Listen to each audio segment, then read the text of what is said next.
Welcome to Sports Doc Talk.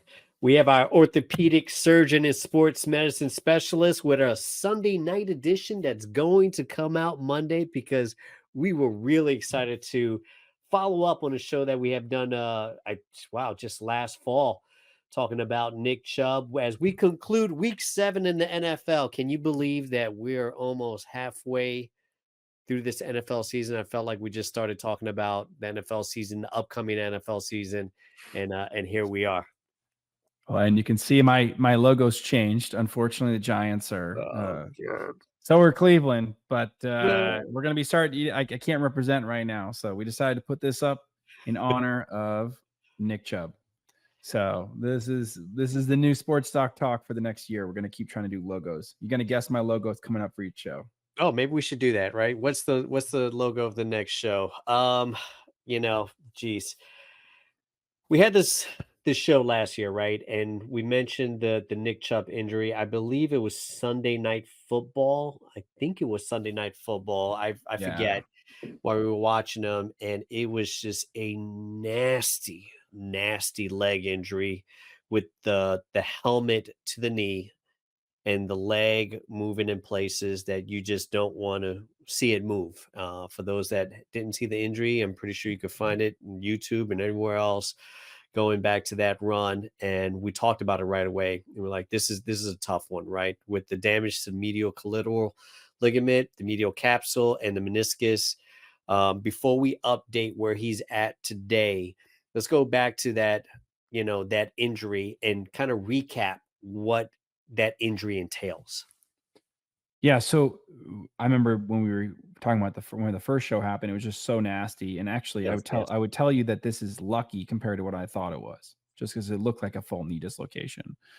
So he tore the MCL, which commonly happens with these ACLs. But as we remember, he had an ACL done already. This is now a second surgery. Go back to college. Yep. Yes, exactly. And so it's never the same, right? It's not like a fresh situation we're going into. So this is not a guy that tore his ACL for the first time. Yep. It was the second ACL tear. This is an MCL tear.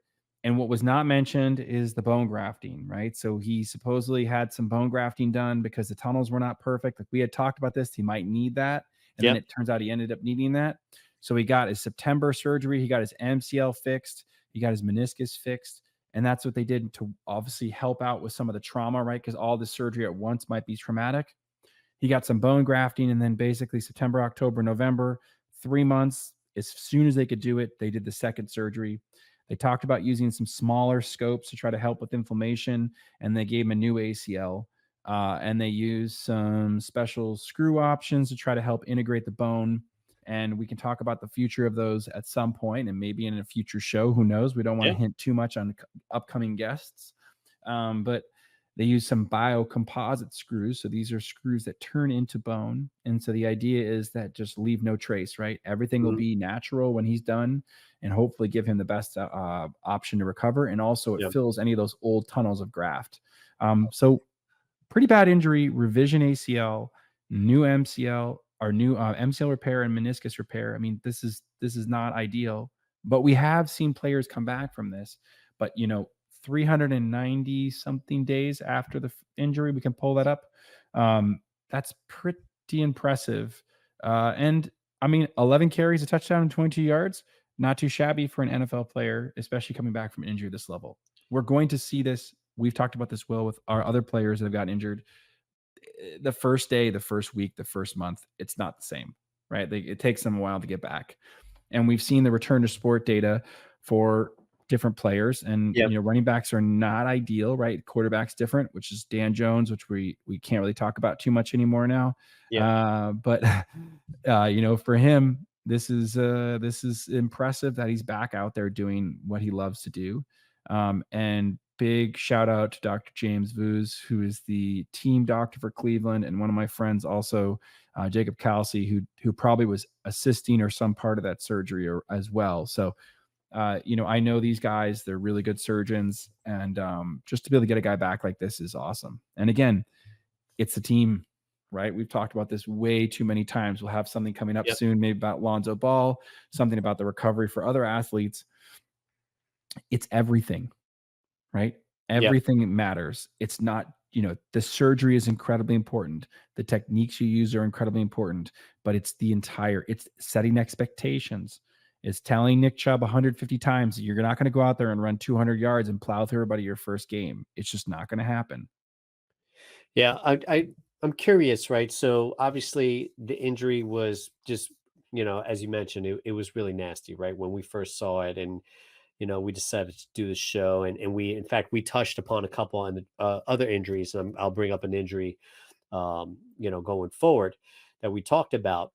But are there any benefits with going back in and having that type of injury and fixing kind of what was done, whatever it was, 5 or 6 years prior, right? We have new technology, right? We're always talking about new tech and new toys and things like that. And maybe it was something that, whether the knee was going to eventually go or whatever case may be.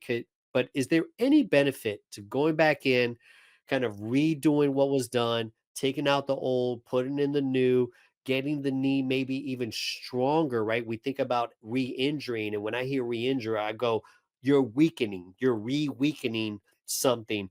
But is there any positive that could come out of that?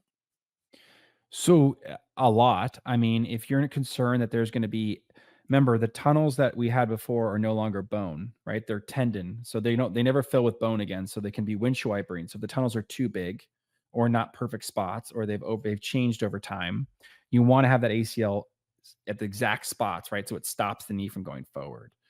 And so I do a lot of these revision situations. If it's not a situation where you're exactly happy with it, you want to redo the whole thing Yeah. because it's not very hard to redo. And with a guy like Nick Chubb, so like a standard athlete, 3 to 4 months is what I'd wait between the two surgeries. But Mm, understanding that like he can wear a special brace, they'll protect him from not injuring his ACL, but still let him work. Some of my patients, they don't always listen as well as someone like Nick Chubb would because they don't have all the resources, right? So I yeah. worry the only Yeah. thing you worry about between those two times is does he injure himself because now he doesn't have an ACL, right? He had no ACL for almost 3 months. That's And so wild. that is and he doesn't you don't need it for walking, you don't even really need it for running. And a guy like him, I bet you that his exam would be hard to tell if he actually tore his ACL at the beginning because look at his legs. He can Yeah. overpower you. Like some of these guys, you can't even tell. Yeah. You need them to be sort of like almost paralyzed for a second before you can get the exam. Um, we've talked about players like Hines Ward, right, for the Steelers. There's been players that have had no ACL and still been able to get away with it. So these guys are really strong. They can beat the system in certain respects. So like it is definitely an advantage to what they did, and they added new technology. I'm sure they added internal brace. I know Vuz is talking about the nanoscope that they use, the Yeah. special mini scope. That's an Arthrex product. They used the most cutting edge technology for him, and they probably used some things we haven't even heard of because they have everything there. Like I said, they're gonna pull out all expenses for the Cleveland Browns, and the with the hospital system that he got done at. So I was going to ask you about that when you talked about the holes, if they would go internal brace or fertilize ACL or any of the other things that we've talked about before to maybe fill in some of those gaps to make it stronger and uh, for it to operate. I bet So, they did everything. I bet they yeah, did everything. I mean, they're talking about the smaller scope they used. They probably used some sort of stem cell PRP option to help the ACL integrate. We yeah, talked about this with revision ACLs on our you guys look back if you want to go see how this happens. We talked about this on our biologics and ACL surgeries, yeah. one of our more popular episodes. They did a lot of things to try to get him back faster. Now again, 398 days is not faster, but for the type of injury he had, that isn't faster.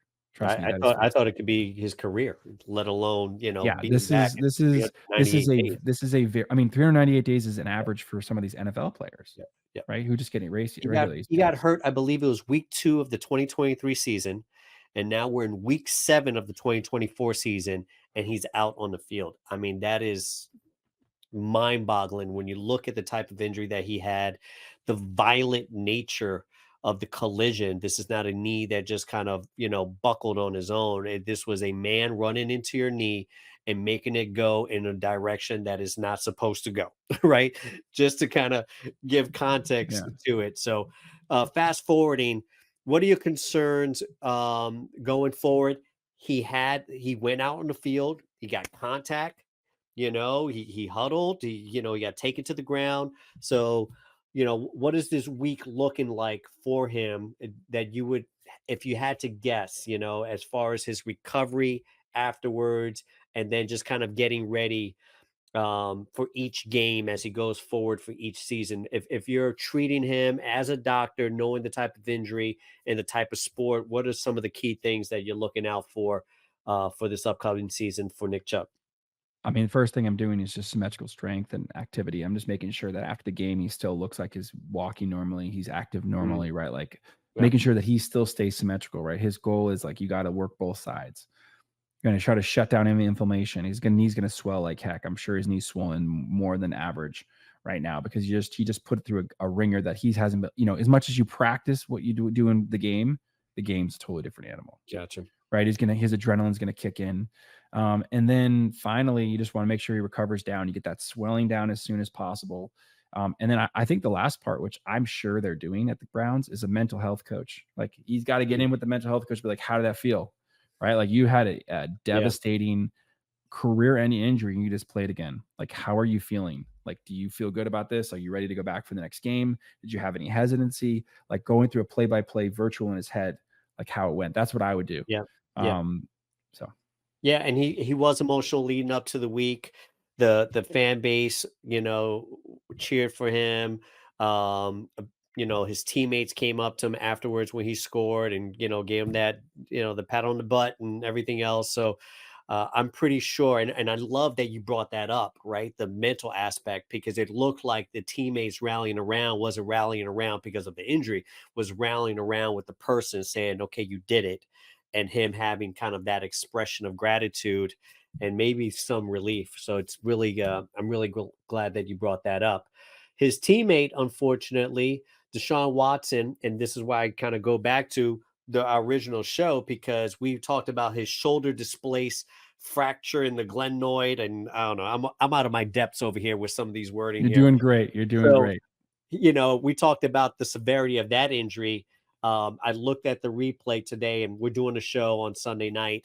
Um, and it looked like his Achilles popped. It's exactly what you want. You have the close up on the Achilles. Yeah. He steps to go forward, and you see the muscle go like brr, and he hits the ground. So looks like back to back seasons for Deshaun Watson for him being out. So it's just Not rough for good. the Cleveland Browns, not good for the quarterback and of their team, but great news for Nick Chubb being back on the field and resuming a career where last year I wouldn't have been surprised if you said, "Yeah, he's done."